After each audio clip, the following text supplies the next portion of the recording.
Des conséquences physiques, il y a les risques de grossesse, des risques de maladies et des maladies mortelles, et aussi les risques spirituels. Comme quoi? On peut voler ta vigueur, voler certaines grâces que tu avais. La première conséquence, c'est attrister le Saint-Esprit, parce que la première personne que on touche quand on pêche, c'est lui en fait, parce que notre corps lui appartient. Si je regarde une autre femme, je suis infidèle à ma femme. Si je commets le péché sexuel ou que je ne m'abstiens pas dans la relation, la première personne que j'atteins, c'est même pas mon propre corps, moi, ou l'autre, mais c'est plutôt Dieu.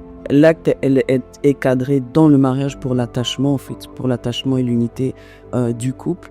Et en fait, tout simplement, c'est que quand on n'est pas dans l'abstinence, ce qui se passe, c'est que tu t'attaches, ton âme s'attache à quelqu'un envers qui tu n'es pas marié. Et ça peut provoquer, peut-être avec quelqu'un, mais qui ne te doit rien. C'est-à-dire qu'il peut, là, il se passe quelque chose, mais demain, il est plus là, en fait, et ça peut être désastreux dans la reconstruction et même, j'ai même envie de dire, même dans la confiance en soi, comment est-ce qu'on se considère, l'identité, ça peut casser quelque chose et on se retrouve à avoir plus de travail, de restauration intérieure à faire que si on n'avait pas fait ça, quoi. Donc Absalom a fait face à certaines résistances et oppositions spirituelles qu'il n'a pas pu supporter à cause du péché de son père. Et donc la Bible dit clairement que c'est à cause du péché de son père que cela a eu lieu. Ça veut dire que s'il n'y avait pas eu le péché de son père, sa maison devait rester unie et Absalom n'aurait pas commis les dégâts qu'il a commis.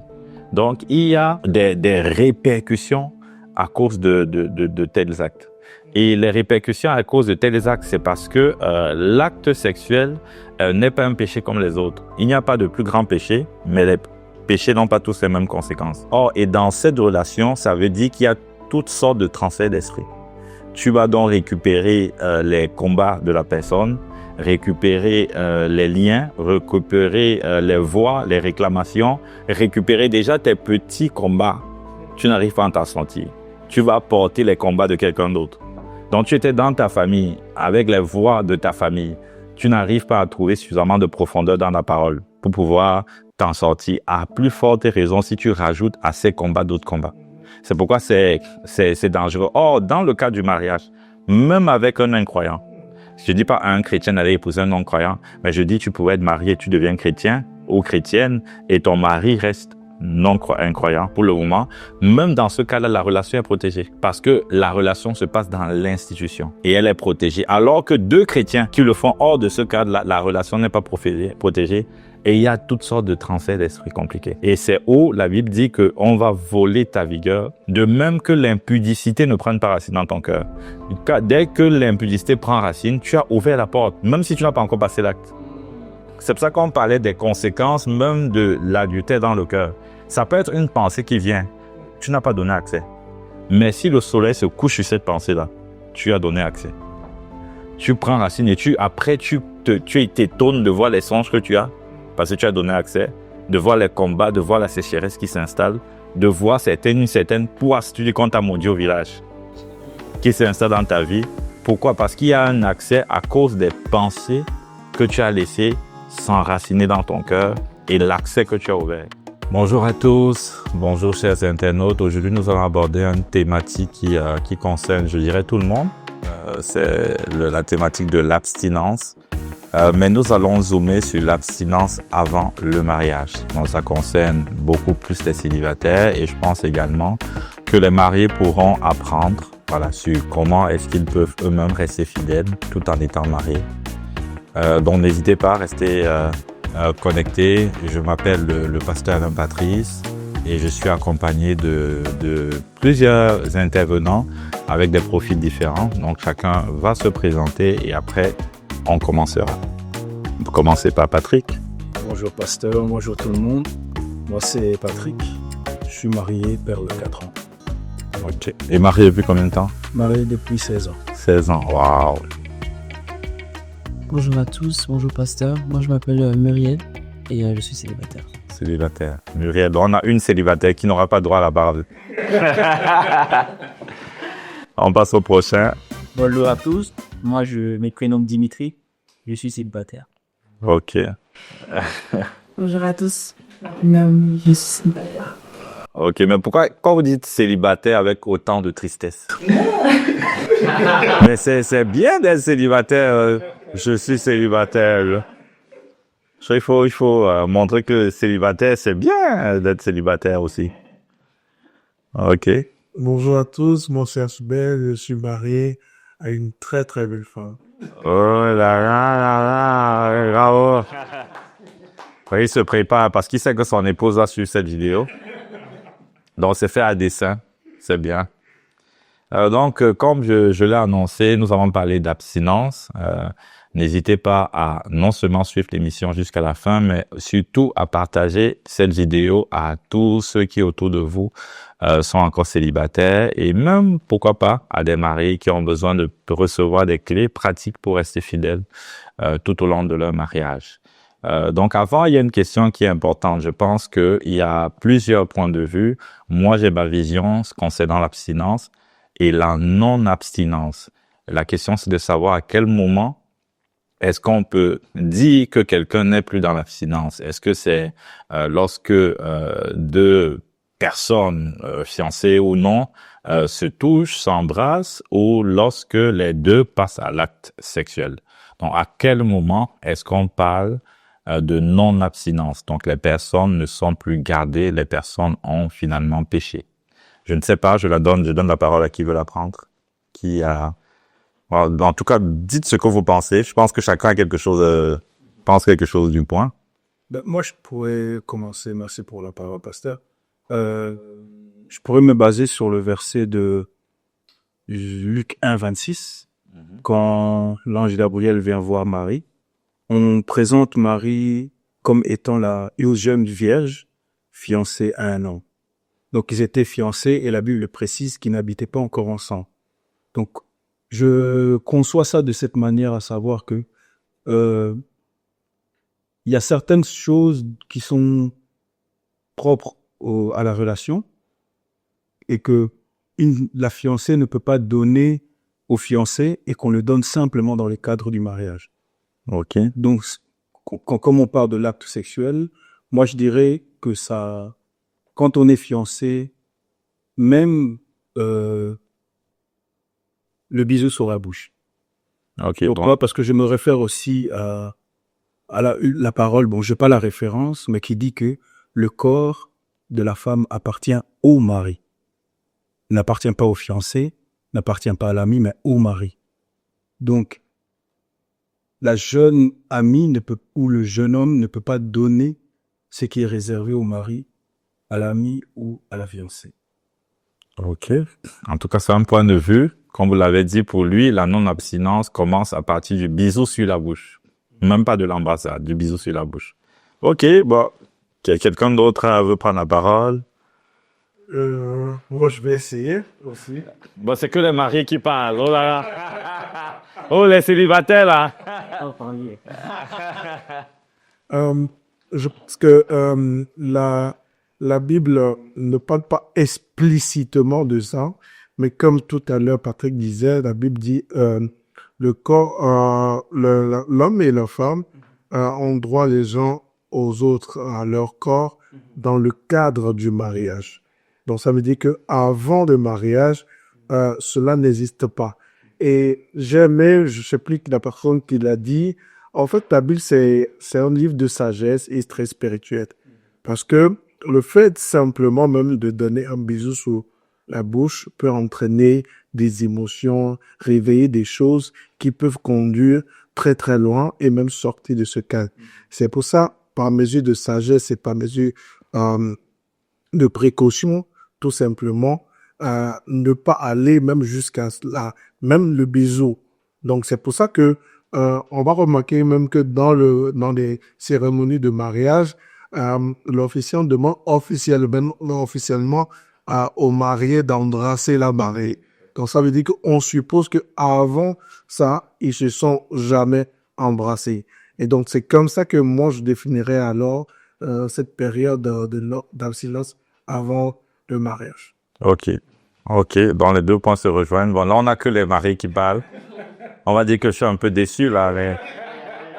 Mais les célibataires, où c'est plus facile pour nous de dire non, Et la conscience, un peu les juges, ça. Tu me dis non, non, mais parlez, on est ensemble, en vous appuyant, bien sûr, pas sur vos expériences, mais sur la parole de Dieu. Ok, bon, moi, si je renchéris par rapport à ce qu'ils ont dit, bon, ils ont déjà tout dit, hein. Autant pour... Ils ont déjà tout dit. Mais ce que je vais dire, en fait, bibliquement parlant, la Bible me demande de pouvoir être sanctifié, donc de garder un côté saint. Et du coup, s'il y a des bisous avant le mariage, des câlins, des caresses et tout, ce sont des choses qui peuvent conduire à un fait qui ne nous sanctifie pas. Et du coup, ça, ce n'est pas agréable aux yeux de Dieu. Et du coup, ça peut nous disqualifier parce que il suffit juste de ces petits actes-là pour pouvoir faire des grosses erreurs. Et pour moi, l'abstinence, en fait, commence même avant le bisou, mais ça commence même déjà au niveau des caresses. Ou même peut-être même au-delà, là, au niveau de certaines expressions. Je vais dire comme ça. Donc ça, c'est mon point de vue que je voulais émettre. Ok.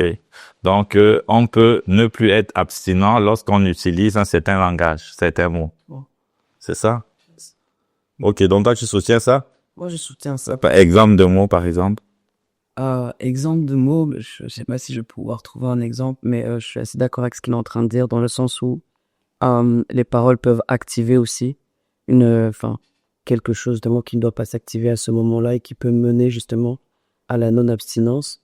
Donc, je pense que même dans les mots, dans la façon de se parler, dans la façon de se complimenter, dans la façon de se dire certaines choses, si c'est pas pris en compte, on peut vite vriller vers autre chose, quoi. Ok, donc là, on a des célibataires qui sont plus rigoureux et plus exigeants que les mariés. Je peux rajouter ce qu'elle disait. Ok. En fait, quand je parlais aussi, parce que c'est aussi important de savoir que on ne pêche pas juste par les actes, on pêche aussi en pensée. Et c'est la Bible déclare que c'est de l'abondance du cœur que la bouche parle. Et du coup, si tes pensées déjà sont nocives, ce qui va sortir de ta bouche peut aussi être nocif. Et du coup, ça peut être très compliqué. C'est pour ça qu'il faut faire très attention à ce qu'on dit, parce que ce qu'on dit peut nous conduire vers l'abstinence ou pas. Et donc, c'est ça que je voulais en fait rajouter dans ce que je murmurais le temps mêlé. Ok. En tout cas, très, très, très bien pour résumer. Bon, je pense que moi, un verset qui permet de résumer un peu tout ce qui a été dit, c'est Jésus qui dit que lorsqu'on regarde une femme pour la convoiter, on a déjà commis un adultère dans le cœur. Donc Jésus, en fait, met en avant le fait que l'adultère ou la non-abstinence commence dans le cœur. Et ça commence par un regard, ça commence par une pensée. Mais sauf que dans le même passage, on dissocie bien la non-abstinence qui a commencé dans le cœur et qui a donc un certain type de conséquences avec la non-abstinence qui s'est prolongée par l'acte et qui a des conséquences encore plus grandes. Donc, on peut dire que ça commence dans le cœur, mais si ça s'arrête dans le cœur, ça n'a pas la même conséquence que si ça se poursuit physiquement à travers les embrassades, de toucher ou le fait de passer à l'acte. Et parce que une fois, il y a quelqu'un qui m'a dit que comme moi Jésus a dit que si je regarde une femme pour la convoiter, j'ai déjà commis l'adultère, donc autant fois commettre. Autant une fois combien j'étais. Ouais, donc comment j'ai attentionné. Voilà, justement, donc je suis déjà sensible. J'ai dit attention. Le passage dit a commis l'adultère dans son cœur. Vous savez que tu n'as pas encore péché contre ton corps. Puisque les péchés ont des conséquences selon le lieu où ils ont lieu. Donc, si où ils se produisent, si ton péché a lieu dans ton cœur, tu as certaines conséquences. Si ça a lieu dans ton corps, tu as des conséquences. C'est pour ça que la Bible dit que celui qui commet l'adultère, c'est cette fois-ci physique, pêche contre son propre corps. Donc, c'est un péché d'une conséquence encore plus grave. Donc, on est tous d'accord pour dire qu'effectivement, selon Jésus, l'abstinence commence dans les pensées du cœur, qui vont se traduire par les paroles et autres, mais l'abstinence peut se poursuivre par des actes extérieurs, et les deux types de non-abstinence n'ont pas les mêmes conséquences. Je comprends pas par rapport à ça, ça m'amène à poser une question. Oui. C'est, est-ce que une fiancée qui contemple, mais pas forcément désirée, son fiancé a commis la non-abstinence ou pas? quand tu parles de comptable, on dit pour la convoiter, Jésus a répondu, il dit que si tu regardes ton fiancé pour le convoiter, tu as commis un péché dans ton cœur, tu as commis un adultère dans ton cœur. Puisque l'adultère, c'est le fait de pouvoir, l'adultère, c'est le fait de pouvoir avoir une relation hors du cadre de mariage. Ça veut dire que ce qui est réservé au mariage, tu veux en jouir hors du mariage. Et donc, si tu veux jouir de la sexualité hors du mariage, alors tu as commis un adultère, dans tes pensées plutôt, tu as commis un adultère dans ton cœur. Dans ton cœur. Donc, si tu regardes ton fiancé, c'est pas ton mari, c'est pas ton mari, tu le regardes pour le convoiter. Jésus dit que tu viens de commettre une non-abstinence. Oui, mais dans son cœur. Une non-abstinence. Si tu le regardes pour le convoiter. Ça veut dire que tu as rompu ton abstinence, en fait. Mais dans ton cœur. Mais dans ce cas-là, alors, ce qui serait très bien, alors, peut-être pour les non-mariés, c'est même dans l'accoutrement, en fait. Parce que si on peut arriver à commettre le péché avec le regard, ça peut provoquer, en fait, le péché. Donc, ça serait conseillé que entre les deux, même de bien savoir s'habiller, le fait de l'accoutrement est très important en fait dans la relation hors mariage. Ça peut, allez, si on a un accoutrement qui peut très provoquant, ça peut réveiller des choses chez l'autre en fait. Oui, c'est clair. On va peut-être rentrer dans le détail quand on va parler du comment justement vivre l'abstinence, parce que c'est la question que plusieurs se posent. Il y a beaucoup qui aimeraient, mais c'est compliqué. Voilà, pour certains, c'est vraiment compliqué, surtout que avant, j'avoue que un jour, je me rappelle, j'ai prêché. C'était il y a quelques années, et j'ai prêché aux jeunes, et j'étais fier de dire que je ne me suis jamais masturbé. Et après, je me suis rendu compte qu'on ne vit pas les mêmes époques. Je ne suis pas sûr que à leur époque-ci, je n'aurais pas flanché, quoi. Et donc, j'ai été un peu plus... Après, le Saint-Esprit m'a un peu repris, en fait, pour me dire, mon bêtis, sois humble. Donc, c'était pour dire que... on vit dans une époque quand même compliquée, où tu as des gens qui sont sincères et qui veulent Dieu, qui sont même souvent en feu, mais à cause de ce qui est à l'extérieur se retrouvent dans des situations compliquées. Donc aujourd'hui, l'idée c'est, malgré le monde qui nous entoure, on verra des clés vraiment pratiques pour pouvoir justement garder son corps dans la sainteté jusqu'au mariage. Donc ça, on verra ça et on va aborder ça. Il y a une chose qu'on m'a dite une fois qui bon, je remets sur la table. C'est un même prédicateur, je pense, qui en avait parlé, qui avait dit que embrasser, ce n'est pas un péché. Ce n'est écrit nulle part dans la Bible. Qu'est-ce que vous répondez à ça? Moi, je dirais, oui, je suis d'accord, mais on peut l'expliquer dans le sens, je crois que c'est Ashbel qui l'a dit au début, c'est que quand on embrasse quelqu'un, ça peut réveiller des émotions et qui vont nous conduire justement au péché. Moi, je dirais c'est plutôt à éviter. Donc pour toi, ce n'est pas un péché. Quelqu'un d'autre? Moi, je vais rebondir. Oui. Et je vais rebondir avec ce que vous avez dit tout à l'heure. Avant d'embrasser quelqu'un, c'est intentionnel. Donc, ça veut dire qu'en pensée, on a déjà péché. Oui. Parce que je veux embrasser quelqu'un, c'est intentionnel. Je vais convoiter. Et donc, là, ça veut dire que si on a déjà péché, bah, quelle que soit la forme de péché, on a déjà péché. Pour moi, si je viens sur ce que le pasteur a dit, pour moi, ça a évité. Pourquoi? Parce que ça va conduire toujours à un péché. Pourquoi? Parce que quand vous embrassez, vous n'êtes pas dans le cadre du mariage à l'église. Il n'y a pas de gens. Ça veut dire quoi? Vous êtes à deux. Donc, il peut y avoir des dégâts qui se posent. Pourquoi? Parce que quand tu embrasses quelqu'un, tes mains peuvent se balader pour aller partout. Et du coup, ça peut prier des pulsions. Et qui peut conduire à l'irréparable. Donc, pour moi, si on dit que ce n'est pas écrit dans la Bible, ok, il peut être d'accord. Mais la même Bible déclare que tout est permis, mais tout n'est pas utile. Et ce qui n'est pas utile, qui conduit au péché, est à éviter. Donc, pour moi, c'est mon point de vue. Donc pour toi, ce n'est pas un péché, mais ça peut conduire au péché. Bon, pour moi, Daddy, ce n'est pas un péché, mais ça peut conduire au péché. Donc, c'est mieux d'éviter. Ok, mais bon, il y a différentes, comme je dis, c'est un prédicateur, il a sa manière de voir. Donc, chacun, on est libre de penser ce qu'on veut.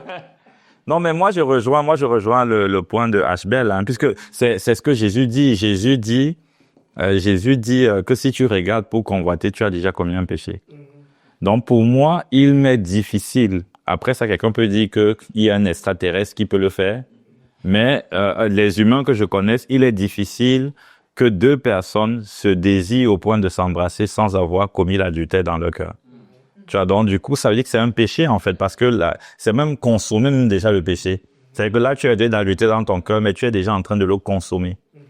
Donc, ce n'est pas juste une voie qui mène au péché, mais on est déjà dans le péché.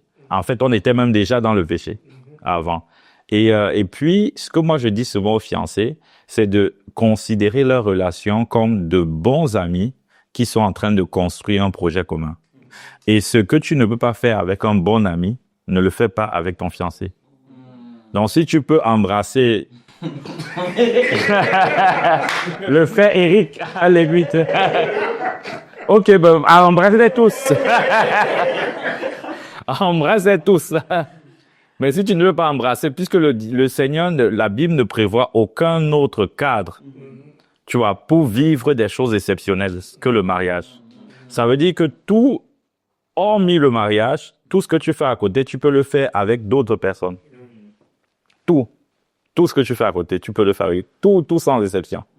Tu vas pas le faire avec des inconnus, bien sûr, parce qu'il y a un niveau de proximité, d'amitié, mais je veux dire, dans n'importe quelle autre relation, tu peux faire. Mais le mariage, c'est le seul lieu où il y a des choses qui sont réservées parce que c'est une institution établie par Dieu. Donc, ça veut dire que tout ce que tu ne peux pas faire avec un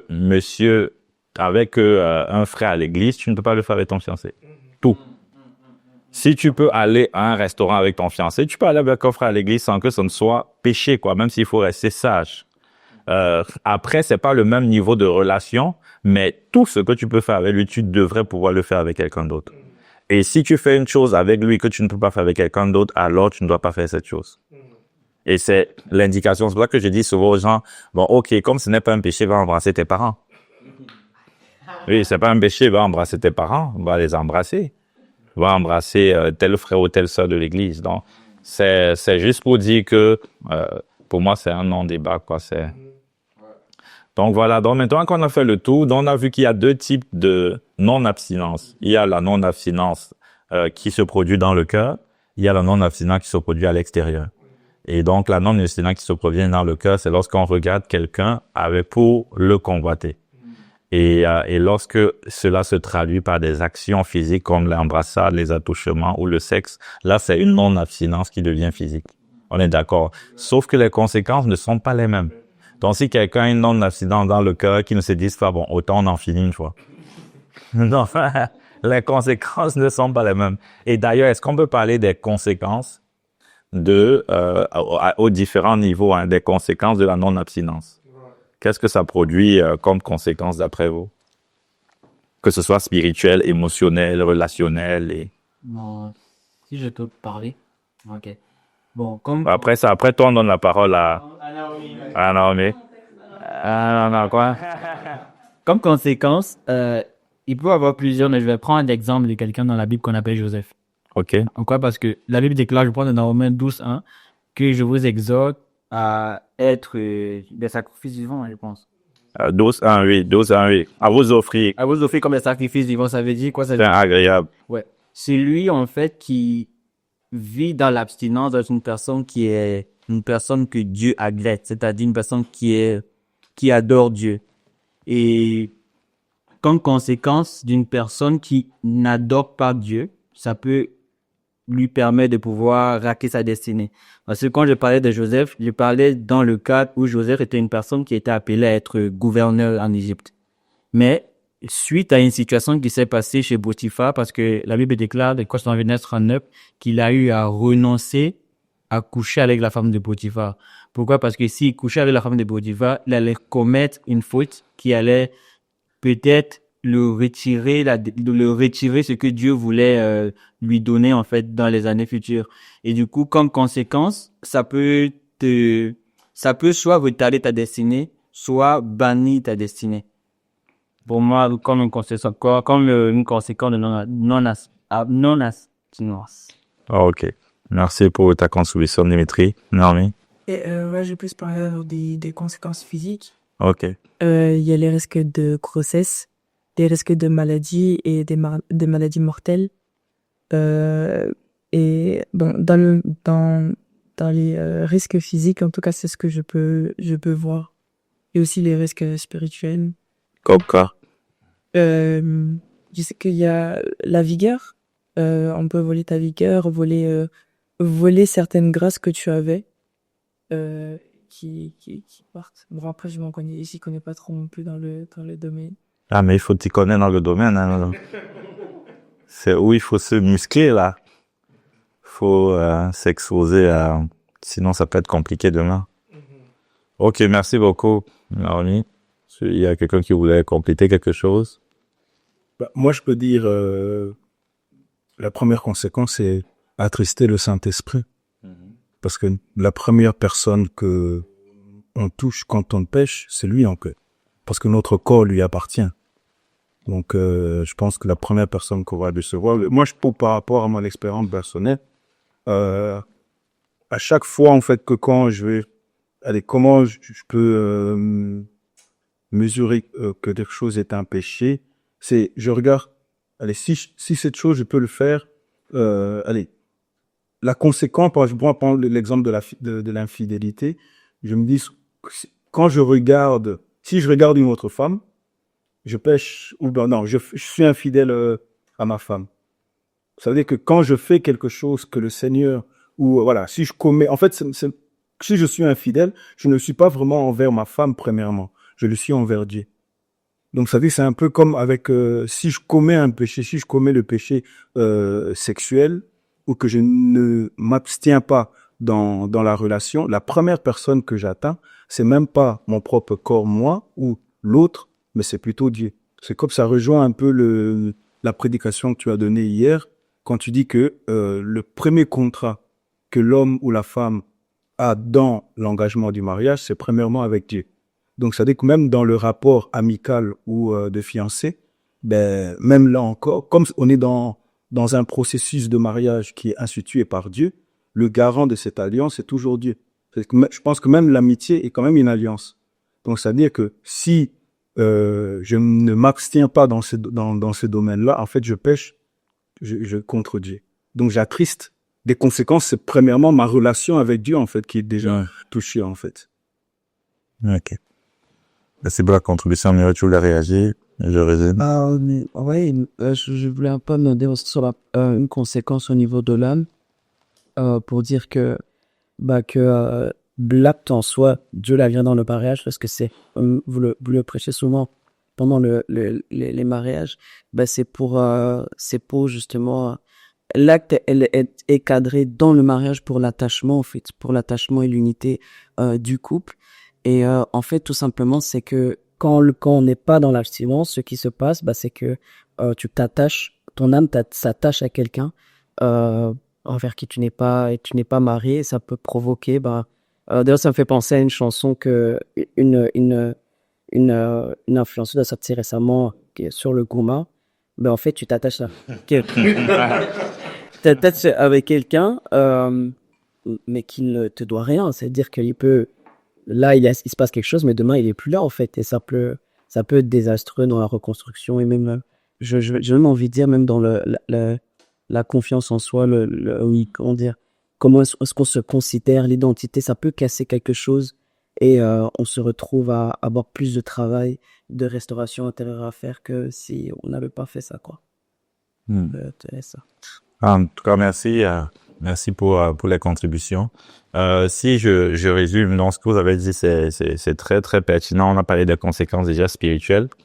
Au niveau des conséquences spirituelles, tu as parlé de la tristesse au Saint-Esprit. La Bible dit de ne pas attrister. Et certains passages demandent de ne pas éteindre. Donc c'est une tristesse qui peut provoquer l'extension du Saint-Esprit.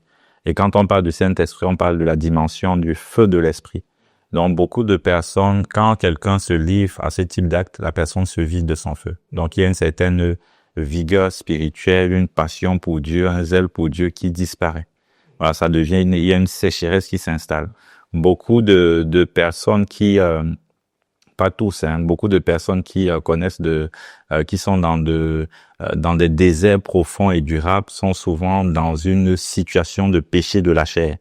Ouais, souvent, c'est une situation de péché de la chair. Ça peut également être un autre type de péché, mais c'est souvent les péchés de la chair. Parce que ça vide complètement la personne. La conséquence spirituelle également, c'est le fait de pouvoir rater sa destinée. Ça, il a évoqué, et c'est très pertinent l'exemple de Joseph. Joseph avait compris en fait que ce qui se jouait avec la femme de Potiphar, ce n'était pas une histoire de plaisir ou pas plaisir, c'était une histoire de destinée.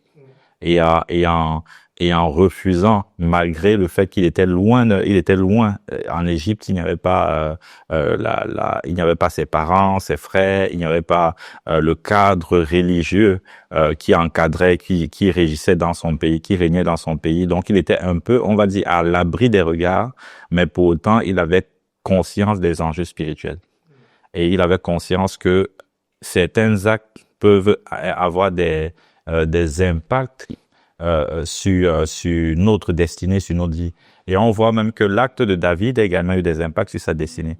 Il n'a peut-être pas raté le fait d'être roi ou arrêté d'être roi, mais sa maison a été décimée à cause. Et c'est pourquoi moi, j'avais médité récemment, j'avais prêché dessus à l'église, je crois, une fois, où en méditant, je ne me rappelle plus du titre de la prédication, je parlais peut-être des conséquences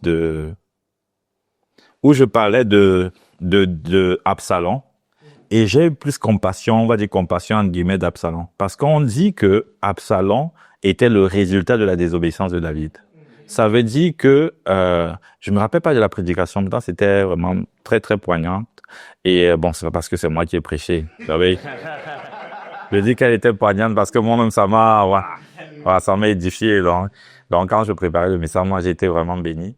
Et donc j'avais réalisé que souvent il y a des péchés que nous commettons et nous ouvrons des portes à des esprits que nos enfants ne pourront pas supporter.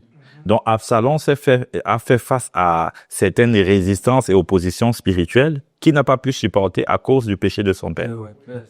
Et donc la Bible dit clairement que c'est à cause du péché de son père que cela a eu lieu. Ça veut dire que s'il n'y avait pas eu le péché de son père, sa maison devait rester unie et Absalom n'aurait pas commis les dégâts qu'il a commis.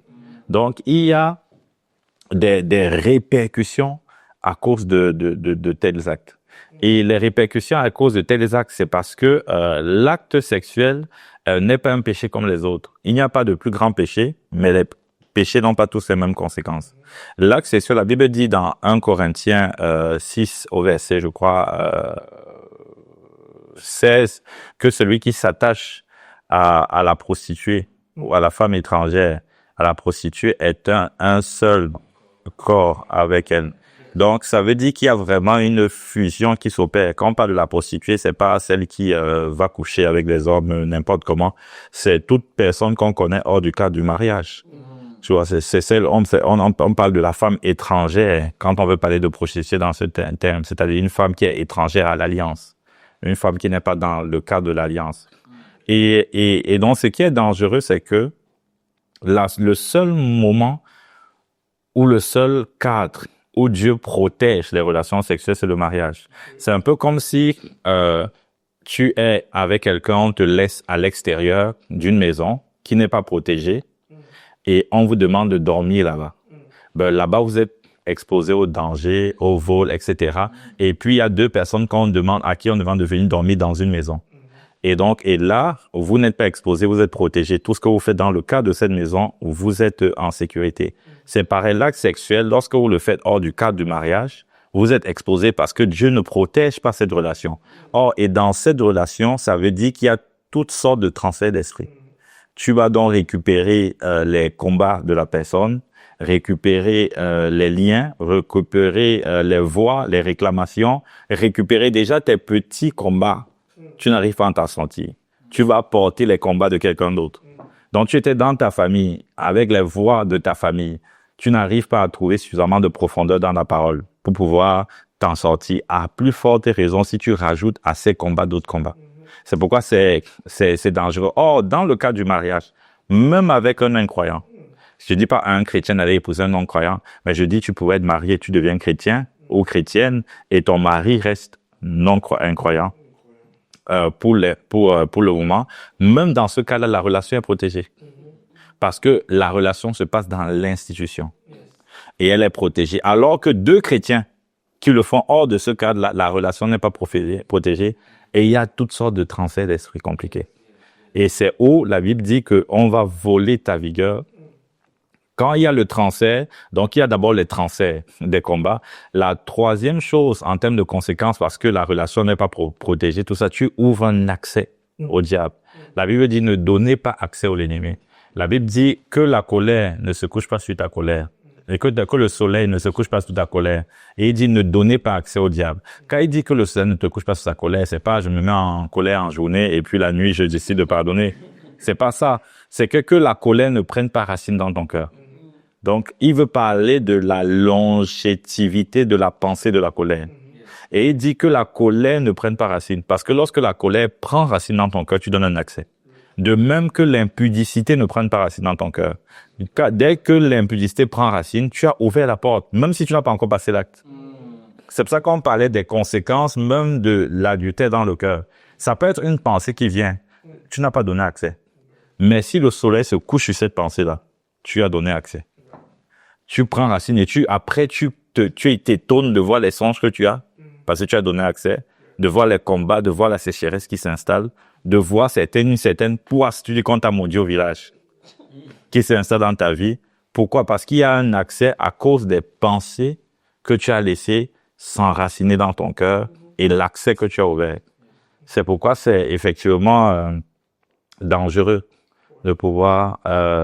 et puis on a parlé donc des conséquences émotionnelles. C'est très vrai. Parce que lorsque vous êtes dans une relation de fiançailles et que émotionnel et relationnel, vous êtes dans une relation de fiançailles et que vous ne vivez pas dans l'abstinence, ce qui se passe, c'est que vous ne construisez pas sur quelque chose de solide. Vous n'êtes pas en train de construire sur la confiance, la maîtrise de soi, la rigueur. Parce que même la sœur qui sait que toi, tu n'arrives pas à te retenir, elle n'a plus confiance en toi, même dans le mariage. C'est pour ça qu'elle va passer ton temps à regarder ton téléphone, elle va passer ton temps à devenir inspecteur d'Éric pour te suivre. C'était Colombo, bien inspecteur d'Éric, je ne sais pas, mais elle va te suivre, elle va essayer de mener ses enquêtes. Pourquoi? Parce qu'elle n'a pas confiance. Votre relation a été bâtie sur de mauvais fondements. Alors que quand vous deux, vous vous êtes abstenus, vous avez bâti une relation de confiance qui sera solide pour votre lendemain. Donc même au niveau de relation, au niveau émotionnel également, ça attaque la paix. Ça vient voler ta paix, ça vient créer certains troubles. Il y a des troubles que les personnes ont, que ce soit comportemental et autres, c'est parce que il y a ces choses-là qui ont été et puis après on a parlé des conséquences au niveau du corps parce que effectivement on s'expose en fait quand on vit ce type de choses, on s'expose à des grossesses non désirées et les grossesses non désirées peuvent provoquer un futur non désiré. Donc ça peut considérablement handicaper notre futur et donc il faut faire attention. Il faut vraiment faire attention. Ne vous dites pas que et ça peut également même détruire l'image que vous avez de vous parce que finalement vous pouvez passer de garçon en garçon comme ça en fait. Parce que le gars lui va finir puis après puisque un moment quand il y a le fils de David, comment est-ce qu'on l'appelle encore? Qui a désiré fortement sa femme. Oui, c'est Amnon, ok.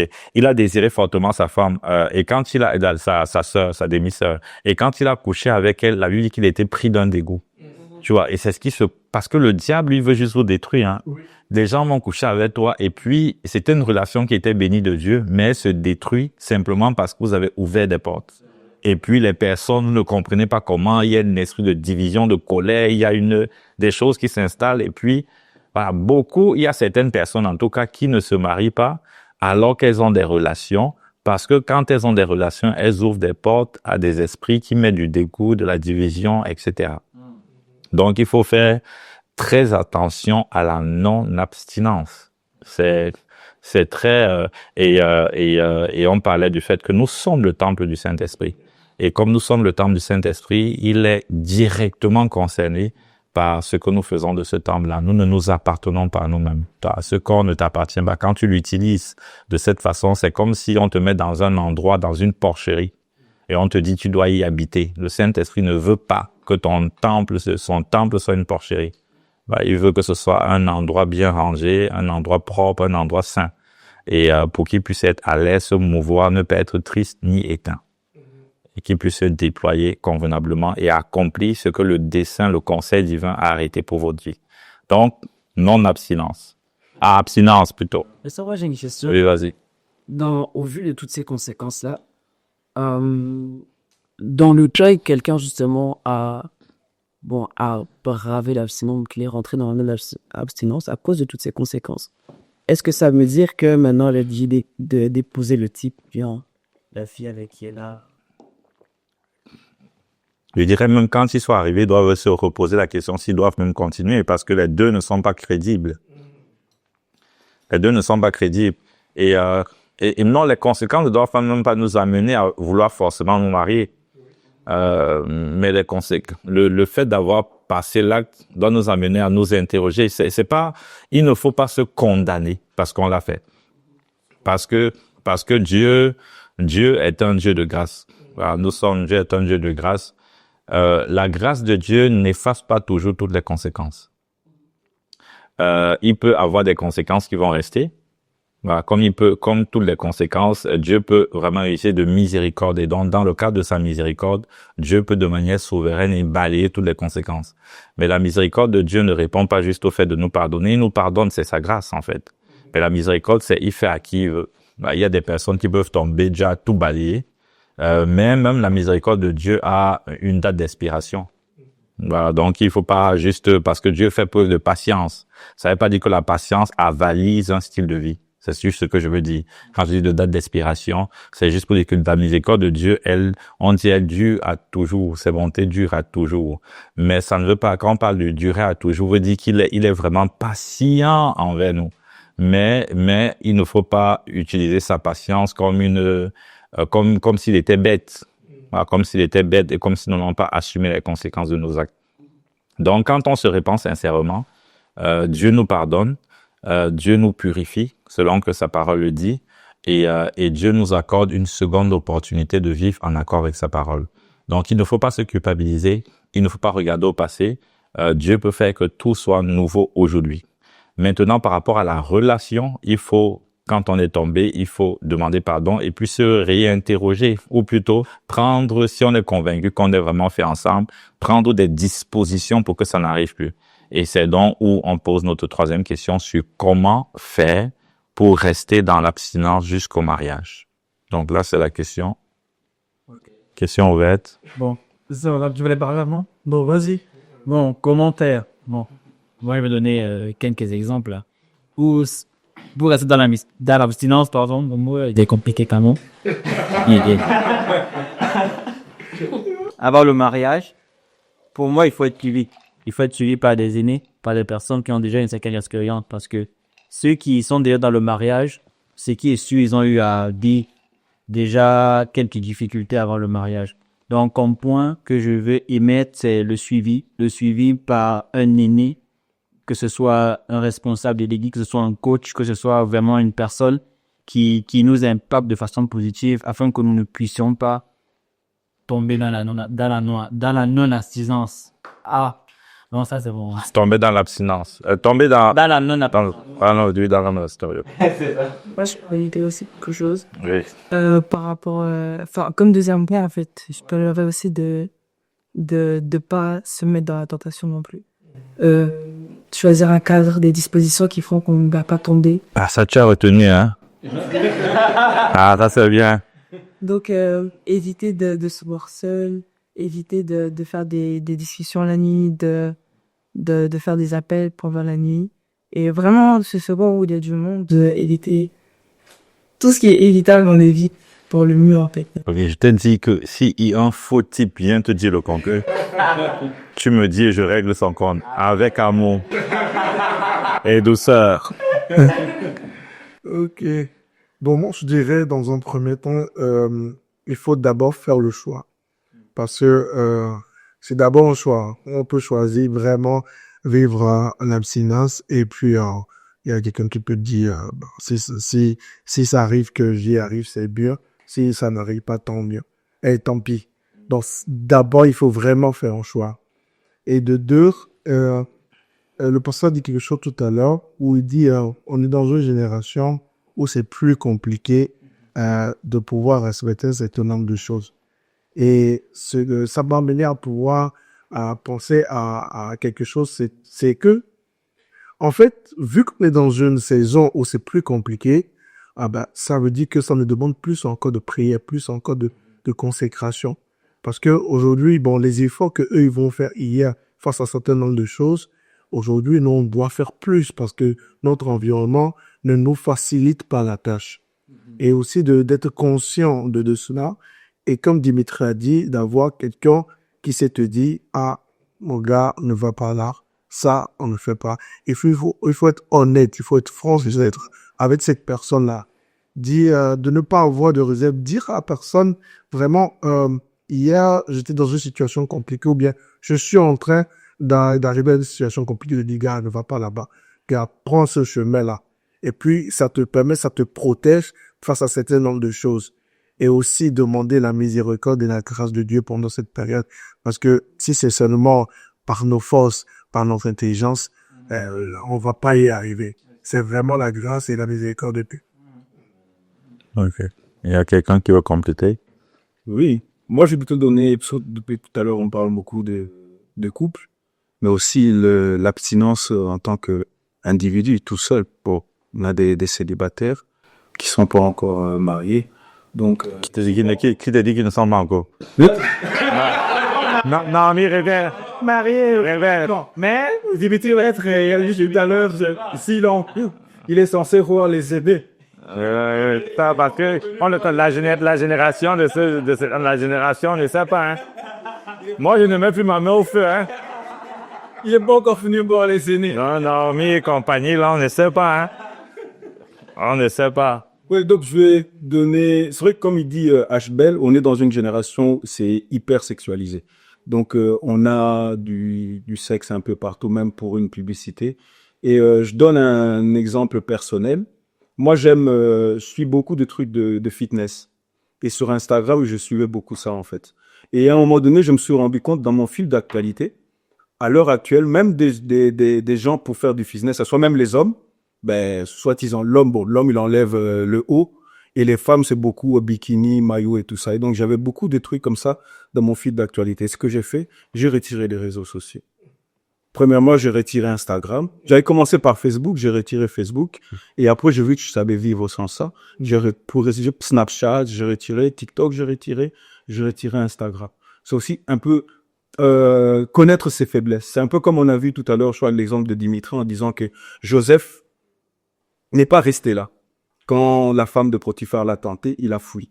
Donc, vous savez, quand on sait, la Bible est claire, fouiller l'impudicité. Elle nous demande pas de résister. Quand on connaît les faiblesses, là où on est faible, je pense que on doit les éviter, en fait. Donc, moi, personnellement, ce qui m'a aidé, moi, j'élimine carrément. Je pense même la parole le dit, hein. Si ton bras, il est dû occasion de chute, coupe. Moi, il y a même pas à réfléchir. Peut-être ça. Que, franchement, moi, je vais être honnête. Bon, je suis passé par là. Ouais, on était. Et ce que je dis, c'est que des fois, Dieu permet certaines choses pour nous apprendre, même s'ils ne le veulent pas. Et moi, je suis arrivé à un moment de ma vie où, peu importe le type d'amis que tu es pour moi, si une fois je vois un truc déplacé sur ton statut, je te mets en silence, direct. Parce que le problème, c'est pas toi, c'est moi. Je veux me protéger. Parce qu'on n'a pas les mêmes combats. Peut-être la même chose que moi, je peux voir, quelqu'un d'autre peut le voir, ça ne fait rien. Mais moi, ça peut créer quelque chose en moi. Donc, on doit arriver à cette discipline stricte que, arrivé un moment de ma vie, je passais dans la route, sur la route plutôt, et en baissant la tête. Pourquoi? Parce que même maintenant, des panneaux publicitaires de pommade, on te fait des trucs compliqués. Et tu te connais. Et donc, pour ne pas, je baisse la tête. Moi, j'ai supprimé Netflix. Parce que dans tout, on cherche toujours à nous entraîner. Et quand tu te connais, tu sais avec quoi tu luttes. Tu ne permets même pas certaines choses à rêver. Et ça, il faut être honnête avec soi. C'est quoi je dis tout à l'heure. Il faut se connaître. Il faut être vraiment honnête avec toi. Il faut pas se jouer. Non, le dur, je vais résister. Tu ne vas rien résister. Il faut couper la langue. Ah, ok. En tout cas, vous avez Vous avez dit beaucoup de points que j'avais aussi à l'esprit. Pour moi, s'il faut rajouter un autre point, c'est bon. Déjà, on a parlé du point sur la grâce, peut-être pas suffisamment, mais vraiment insister sur le fait que on a vraiment besoin de la grâce de Dieu. Et la grâce de Dieu, c'est la grâce de Dieu qui va nous donner la force, les stratégies, la sagesse, qui va nous alerter. C'est vraiment la grâce de Dieu qui va nous conduire. Le deuxième point pour moi, c'est la vision. Il faut avoir une vision claire. La Bible dit qu'un peuple sans vision est sans frein ou sans discipline. Ça veut dire que même le résultat de cette discipline est la conséquence de la vision que nous avons. Il ne faut pas voir l'abstinence comme étant le fait de dire non à la sexualité, mais c'est le fait de dire oui à un projet divin. Tu vois, vraiment un projet divin à une relation divine avec Dieu et avec ton conjoint, que tu t'es préservé pour une relation divine, pour un projet divin. Donc tu dis oui à quelque chose avant de dire non à une autre chose. C'est vraiment le oui là.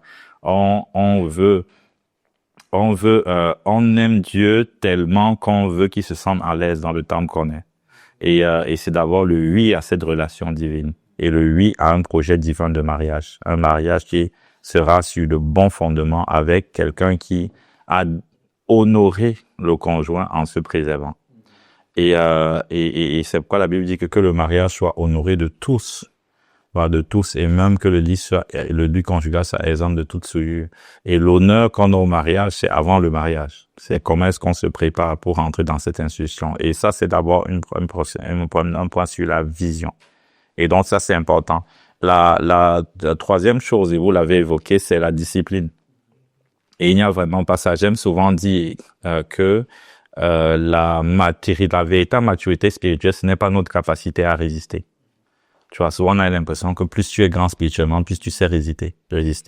Mais la maturité spirituelle, c'est notre capacité à mettre un système de préservation en place. Donc, de mettre en place un système qui te permet de te garder, de garder ton cœur. C'est ça la véritable spiritualité. Donc, le fait de pouvoir supprimer, s'il le faut, une application, le fait de pouvoir mettre un certain cadre par rapport aux relations, c'est un moyen de préservation et c'est un signe de maturité spirituelle. Il y a quelqu'un d'autre qui va dire je suis mature, alors que du point de vue du ciel, il est immature. Pourquoi? Parce qu'il laisse tout venir et se dit je vais résister. Tu vois, c'est qu'il n'est pas sage. Parce que la maturité, c'est la sagesse. Et là, c'est une forme de sagesse, etc. Et dans cette discipline-là, ça vient du fait que moi, je l'impose à toute personne que je suis. J'impose aux personnes de ne pas se rencontrer dans un lieu tout seul. Que ce soit dans une voiture, que ce soit chez eux, que ce soit peu importe le lieu tout seul. Ils doivent se retrouver qu'en public. Il y a certaines personnes qui m'ont dit, pasteur, comment on fait pour la prière? Je vais demander si Dieu n'entend pas les prières faites en ligne. Quand vous appelez par WhatsApp vous priez, Dieu dit non, je n'écoute pas les amis, venez rencontrer vous. Prenez-vous par la main et priez à prier. Il dit que non, pasteur, et comment vous prier? L'autre disait, mais pasteur, moi j'aime bien quand elle vient faire. J'ai dit, c'est pas ta femme. C'est pas ta femme. Oui. Que non, je dois aussi la voir comment. Il dit, comme mon ami, c'est pas ta femme. Comme il y a des pasteurs en Côte d'Ivoire qui demandent d'abord de goûter. Il faut d'abord essayer avant de...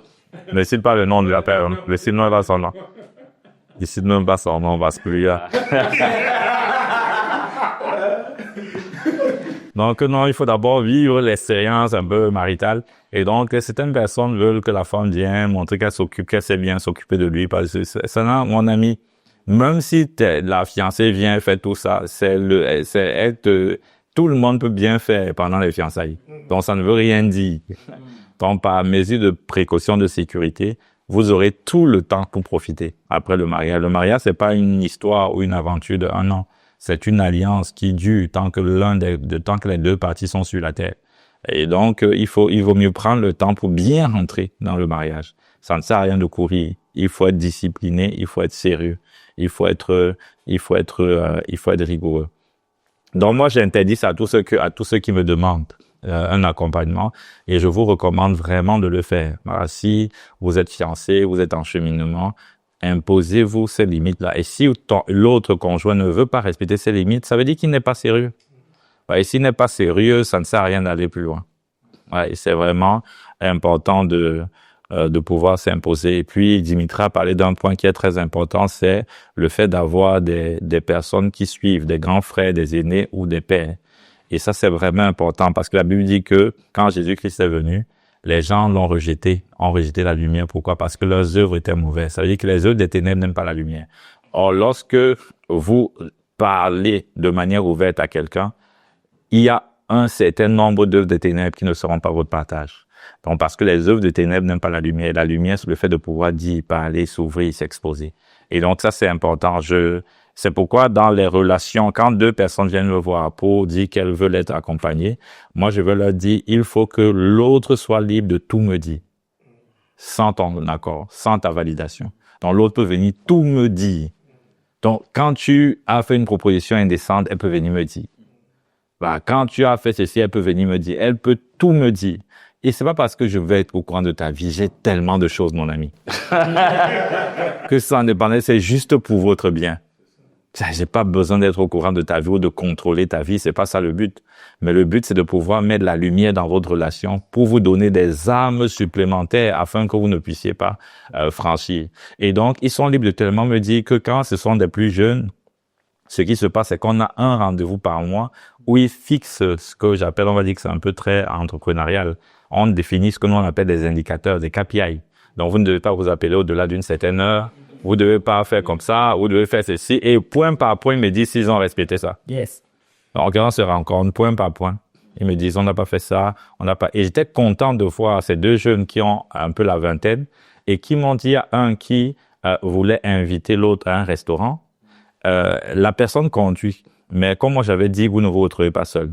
Elle s'est dit, je vais chercher quelqu'un qui va venir nous récupérer. Et parce que personne ne pouvait venir la récupérer, et qu'elle ne voulait pas que la fille rentre tout seule comme ça la nuit en transport en commun, ils ont décidé d'annuler le restaurant.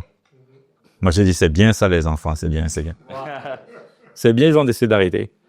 Parce qu'il n'y a pas eu une troisième personne qui pouvait venir les aider. Bah, ils ne voulaient pas l'accompagner toute seule après un restaurant le soir. Et donc, ce sont de bonnes choses à mettre en place. C'est des choses qui vont vous garder, qui vont vous préserver, qui vont vous permettre de dire oui à Dieu et oui à un mariage équilibré, solide et posé sur de bonnes fondations. Donc voilà, en gros, je pense qu'on a partagé quand même. Après, le dernier point, là tu l'as évoqué aussi un peu rapidement, c'est vraiment la consécration à Dieu. Quand on parle de consécration à Dieu, c'est la vie de prière qui produit la vie de sanctification. La consécration, ce n'est pas la sanctification. Voilà, mais la consécration produit la sanctification. Le fait d'être consacré veut dire être un mot, le mot hébreu utilisé veut dire être voué à. Quand on dit que tu te consacres à une activité, c'est que tu te donnes tout entier à la chose. Donc, il faut être consacré à Dieu. Il faut être consacré à la prière, consacré à la méditation de la parole. C'est ça qui va enfanter la vie de sanctification. Sinon, tu peux avoir juste tu peux te battre pour créer une apparence externe de sanctification, mais à l'intérieur être pourri. Et Jésus appelait ça, vous êtes des tombeaux blanchis. Vous savez qu'à l'extérieur, vous avez une apparence de spiritualité, mais à l'intérieur, ce sont des ossements déchaussés. Ce qui permet de créer la vie à l'intérieur, c'est la consécration à Dieu.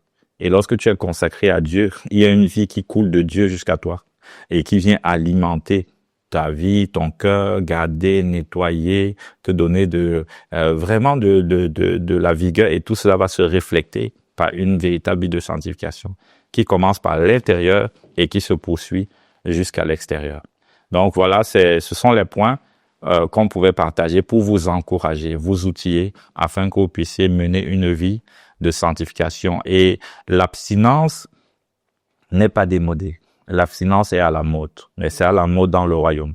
Voilà, donc c'est à la mode. Il faut pas avoir honte de dire, parce qu'il y a certaines personnes souvent qui ont honte de dire, je n'ai pas connu de femme, je n'ai pas connu d'homme. Mon ami, c'est toi qui es bien. Tu vois, tu es même mieux que les autres. Tu es mieux, donc tu es bien, parce que de toute façon, toi, tu peux devenir comme l'autre qui se moque de toi. Mais l'autre qui se moque de toi ne peut pas devenir comme toi. Voilà, toi qui es saint là, si tu fais une folie, tu peux devenir aussi fou comme la personne qui se moque de toi. Mais elle ne peut pas, quel que soit ce qu'elle fait, reprendre un état de virginité. Donc, toi là, c'est toi qui es bien. C'est toi qui es à la mode. Tout le monde veut te ressembler.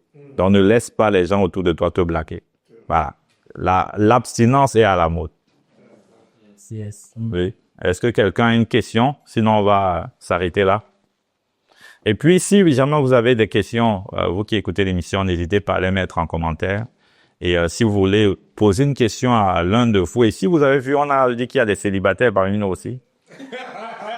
Il y a Muriel, il y a Dimitri. Dimitri, quoi, de là, de faire. Avec tous les sœurs qui sont à l'église, là, tu n'en as pas besoin. Il y a Naomi. Donc, si jamais vous avez une inspiration divine, contactez-moi. Je vais d'abord faire le scanning spirituel. Et après, nous, on veut que nos filles se marient, que les hommes aussi se marient, mais eux, ils ont la possibilité. Ne nous embrouillez pas. Donc, voilà. Donc, n'hésite pas. Si aussi, on ne sait pas. Ben, on ne veut pas un gars, un coin perdu qu'on ne connaît pas les écrits. Pasteur, vraiment, j'ai reçu la révélation depuis le Bénin. Je veux... Non, je dis pas de dire que le Bénin, il n'y a pas de... Ne me comprenez, ne me méprenez pas. Non, du Bénin peut venir des choses extraordinaires. Ce que je sais juste de dire, c'est que des personnes qui sont loin, de qui on ne connaît pas, on ne sait rien. Je dis, non, mais par contre, voilà, si tu es au Bénin, tu as ICC, voilà, où tu es dans l'entourage, là, on te connaît. Voilà, là, on sera plus motivé à te mettre en contact. OK, j'ai lancé un petit filet. Je ne sais pas qui ça va attraper. Et puis, si vous avez des questions, n'hésitez pas. Et puis, vous pouvez spécifier les personnes à qui poser vos questions. Je ne sais pas si, pour le mot pour la fin, il y a quelqu'un qui veut prendre la parole. Un mot pour la fin. Non, moi, je veux juste me donner un truc pour rigoler. J'ai déjà entendu, je sais plus c'est quel pasteur qui a dit, pendant qu'il était comment il se mit avec sa fiancée, il a dit à sa fiancée que si tu fais l'erreur et qu'on tombe, je vais jamais t'épouser. Tu dis pas avoir des menaces comme ça. Ça permet à chacun de pouvoir se garder. Donc, voilà ce que je voulais dire pour rigoler. Amen. Et puis, dans la consécration, j'ai parlé effectivement que de l'aide, pas le prière, méditation, mais la consécration au service aussi aide. Et ça me fait penser à la prédication c'est Bishop Dag, qui a suivi un extrait, où il dit que quand il s'est fiancé, et je sais pas s'il était fiancé ou il a commencé à avoir des pulsions. Et il se disait, mais Seigneur, comment est-ce que je vais faire pour tenir jusqu'au mariage? Et Dieu lui a dit, commence à servir. Sers beaucoup. Occupe-toi jusqu'à ce que tu n'as plus le temps. Il dit que c'est où il a lancé l'église, les campagnes d'évangélisation, tout ça. Qu'il travaillait tellement qu'il n'avait pas le temps pour penser à ces choses-là. Donc, tout le temps, il était en mission, en train de gérer les gens, gérer les problèmes des gens. Il n'avait plus le temps. Donc, la consécration à Dieu à travers le service est également un bel outil pour nous garder en feu au contact des autres. Et puis, il y a aussi on a parlé, c'est des mentors, mais il y a aussi des amis, les mauvaises compagnies corrompent les bonnes mœurs. Donc, il faut faire attention au type de compagnie que nous avons. Si tu es à côté de quelqu'un de léger qui passe le temps à te dire que je suis tombé, j'ai couché, je dis que va voir le pasteur. C'est pas à toi, l'ami, qui doit pouvoir récupérer tout ça à chaque fois. Parce que, quand on parle de garder son cœur, c'est garder les portes de son cœur. Et les portes de son cœur, ce sont les cinq sens. Donc, ton oreille est une porte d'entrée d'un esprit. Donc, si tu t'exposes, c'est pour ça que pour même faire le counseling, le conseil, il faut avoir un niveau de maturité. Parce que on écoute tellement de choses. Des choses compliquées, il y a des choses compliquées qu'on écoute. Mais il faut être équipé pour ça. Il faut être équipé, il faut avoir un minimum, quoi. Et toi, tu es là, tu te bats, et puis quelqu'un vient tout le temps te dire, j'ai couché, je suis tombé, toi, tu joues la relevée, là. Que non, va te confesser ailleurs. En fait, tu connais tes combats. Je disais tout à l'heure. Tu connais ces combats. Ne me cherche pas des problèmes. Voilà. Souvent. Va te battre ailleurs. Dieu va t'aider, mais c'est pas moi. Mais je pense aussi, pasteur, il y a je crois que HBL le disait tout à l'heure, c'est être honnête et sincère et avoir une bonne communication. En étant sincère avec l'autre, en fait. Moi, je veux toujours reprendre mon expérience à moi. Quand on a commencé avec aussi, je connaissais mes faiblesses.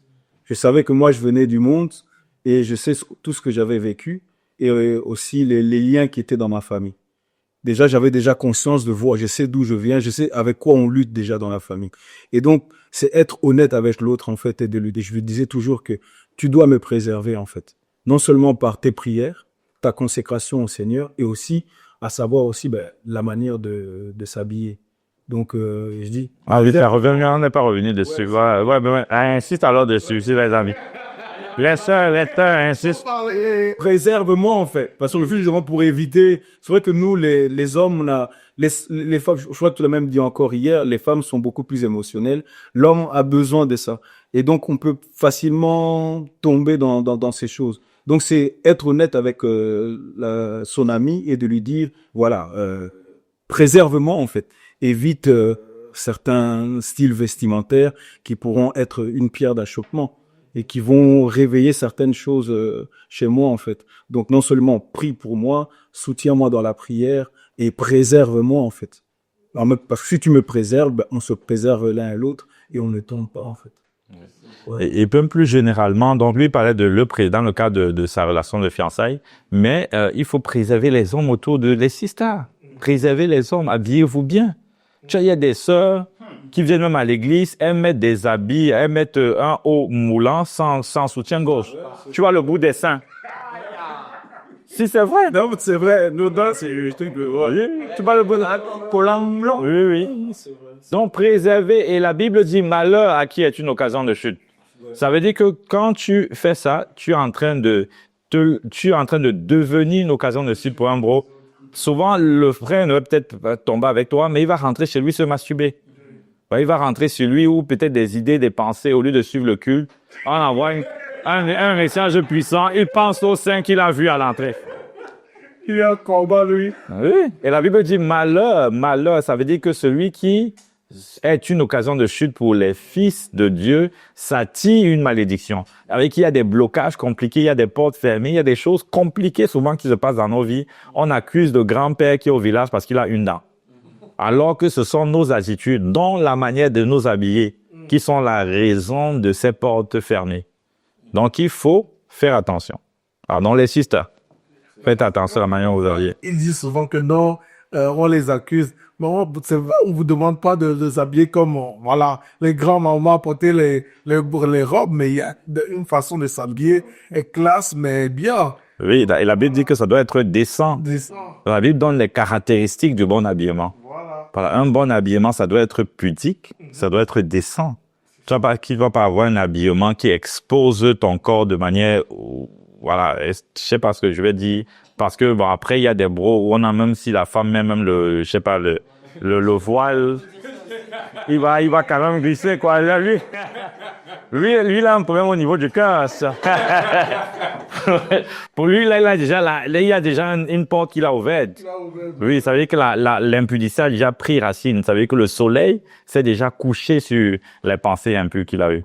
Donc une pensée impure peut arriver parce qu'on peut tous avoir des accès. La pensée n'est pas le péché, mais c'est lorsque la pensée prend racine. Quand le diable envoie la pensée, qu'est-ce que tu fais? Voilà, est-ce que tu la rejettes? Est-ce que tu la combats ou est-ce que tu l'acceptes et tu la laisses prendre racine? Et donc, un frère qui a laissé la pensée prendre racine, ça veut dire qu'il y a des esprits d'impudicité qui sont en opération dans sa vie. Et donc, ce frère-là, même si on met la djellaba ou bien le voile, il va glisser. On ne parle pas de ce type de frères. On parle des frères qui aiment le Seigneur, qui sont consacrés et qui, néanmoins, en tant qu'hommes, sont très sensibles au niveau des yeux. Beaucoup d'hommes sont sensibles au niveau des yeux. Il faut donc préserver ces personnes en s'habillant de manière, voilà, pure, quoi, pudique. Et valable aussi pour les bros, et les bros qui portent des habits compliqués. Hein. Pour montrer les muscles, là, et les femmes, qu'elles voient le pasteur prêche, elle pense le nom. Elle regarde le pasteur, mais elle n'écoute aucune parole. Elle est en train de parler, elle pense aux muscles du bro. Qu'il met ses abdos dehors, il fait comme, il a un nez un peu charmeur, là. Il ouvre tous les boutons, il est quêtant. Oui, il ouvre un peu comme ça, avec un nez charmeur. Mon frère, répands-toi. Qu'est-ce que tu cherches? Je dis souvent aux jeunes que le plus important, ce n'est pas d'être aimé par beaucoup de personnes. C'est d'être aimé par la seule personne que tu vas épouser. Donc, ça ne sert à rien de jouer le séducteur, le charmeur. Que toutes les filles t'aiment ne change rien. Et ce n'est pas ce qui est important. Ce qui est important, c'est qu'au final, celle que tu voudrais épouser soit celle qui t'aime. Épouser n'a pas besoin de tout ça. OK, donc on se dit à bientôt. Voilà, peace.